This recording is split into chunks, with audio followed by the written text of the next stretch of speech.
Hello and welcome back to another update where I cover the latest developments throughout the front line in the Russo-Ukrainian war as the Russian offensive is ongoing. It is your host Weeb Union, and in this one we start out in the north in the Kharkiv direction, where the Russians have managed to capture the rest of the village of Luk'yantsi, and there is this duplicated footage of Russian presence within the village that shows that the Russian advance has continued here in the central parts of the western parts of the Russian offensive.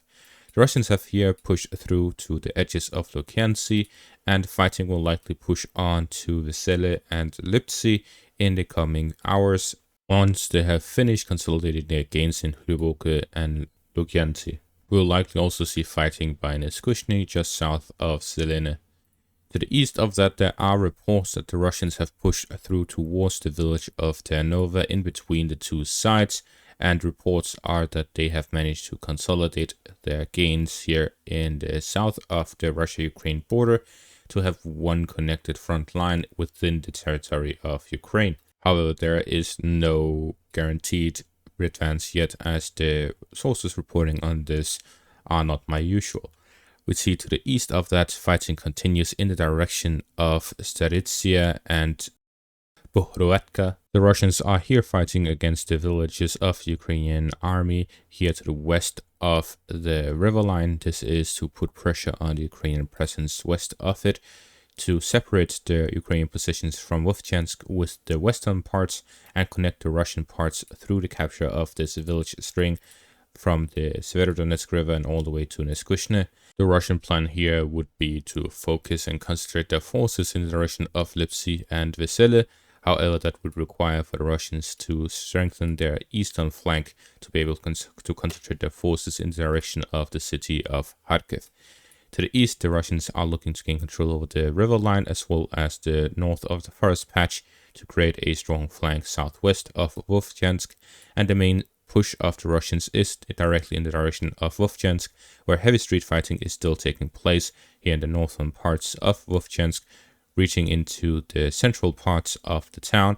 The Ukrainians are putting on heavy resistance and sending reinforcements to the point where sources are reporting that this has already become the next Bakhmut, with heavy grinding of Ukrainian forces taking place as the Russians are heavily bombarding the town with both of their air force, artillery and MLRS strikes. It was also reported that Russian Geran 2 drones were started using again across the front. We see this footage here of Russian presence within the northern parts of Vovchansk, geolocated footage of that and the Russian control of Ohirseve. There's also this video here of Russian shelling of Vovchansk. There was also a Ukrainian journalist who went to Vovchansk and made a video report about how the town was being shelled constantly, non-stop, putting heavy pressure on the Ukrainian forces in the area. And the fortifications that the Ukrainians have been preparing in this section of the front line are not at all to the point at which you can see that they've been prepared for over a year.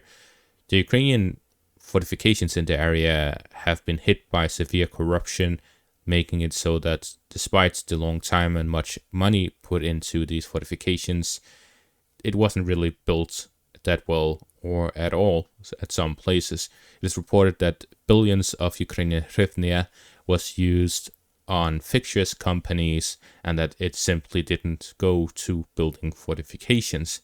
And that is a huge corruption issue and scandal in Ukraine right now. And a lot of people are pressuring on that point because that is something that we are seeing the consequences of due to the Russian advances taking place due to the lack of fortifications of the Ukrainians.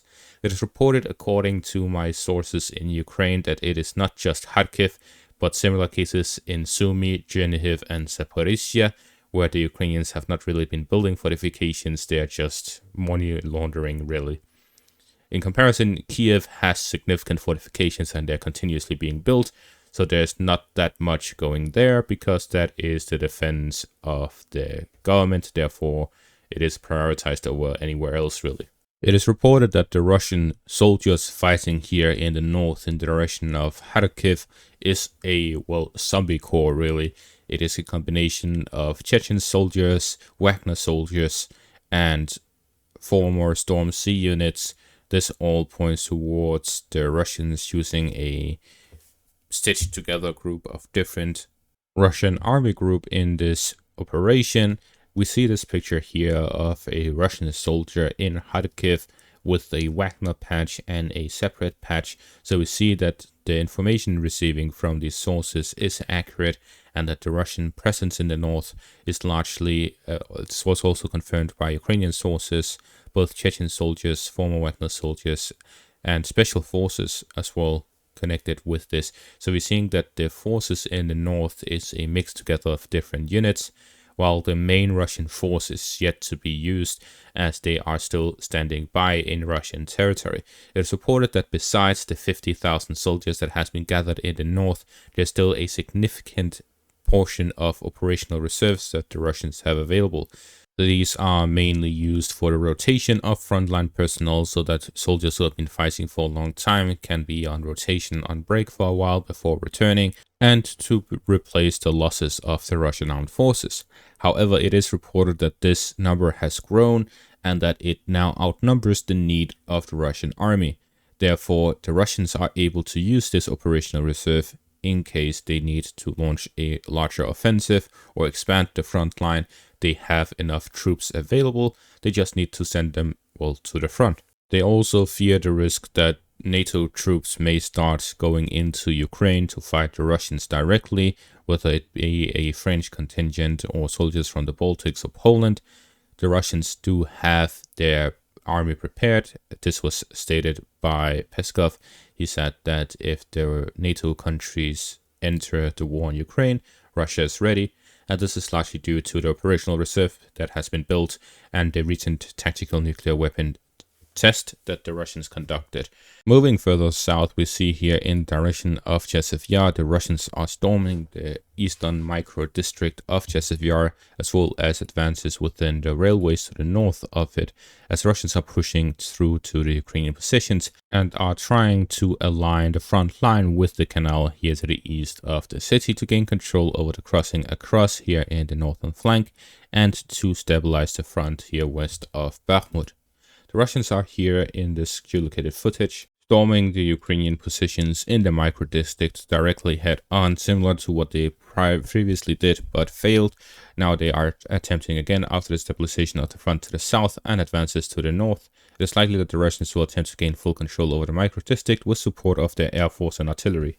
Storming the micro-district head-on, the Russians launched an armored assault towards the outskirts of the micro-district, and infantry assault groups took up positions in the buildings, and likely a continuous storming of the micro-district is ongoing with the support of Russian air force and artillery. The Russians are conducting their offensive operations near Kharkiv, Chasiv Yar, and then here west of Donetsk in the direction of Ocheretine, where we see that the Russians have made two advances here in this section to the west of Ocheretine directly towards Sukil, but the Russians here are looking to gain control over the fortifications to the north of the village to push the Ukrainian positions there and gain control over the village by gaining control over the fortifications. So the main assault of the Russians is happening by the railways north of Sukil rather than directly towards the village. To the south of it, the Russians have managed to capture Umansk, the southern parts of it, leaving only the northwestern outskirts under Ukrainian hands. This has been a multiple-step process, first the northern parts until the central parts, then the southern parts, and likely a push towards the rest of it will take place, but the Russians will look to secure it, and then it will allow the Russians to push in a western and northern direction from there. And from the southern parts of Umansk, the Russians can now flank the Ukrainian positions and fortifications east of Yasnoprodivka and attack the village itself, both from the south and from the north. This advance is confirmed with this geolocated footage. So we're saying that the Russians are pushing here to in between the northern and southern parts, similar to how I predicted they would push through Umansk and Netailove, moving on to Yasnoprodivka and creating this southern flank with a good defensive position for the Russians before pushing on here in a northwestern direction from Avdiivka and flanking the Velske to the south. With that, we see that the fighting across the whole front is very intense. The Russians are active pretty much everywhere across the front, and they are attempting to knock the Ukrainians out of their positions, and the Ukrainians are relocating troops all the way from Kherson and throughout the country to help support the frontline positions, which means that the Russian pressure is splitting the Ukrainian army up into multiple positions, and stretching them thinly across the front. So we will have to see what the next step the Russians take is. Until that, we will see that the Russians are continuing the pressure all across the front. And that will be all for this update. Make sure to leave a like, subscribe, and check out my Patreon for additional content. Thank you for watching and have a great day.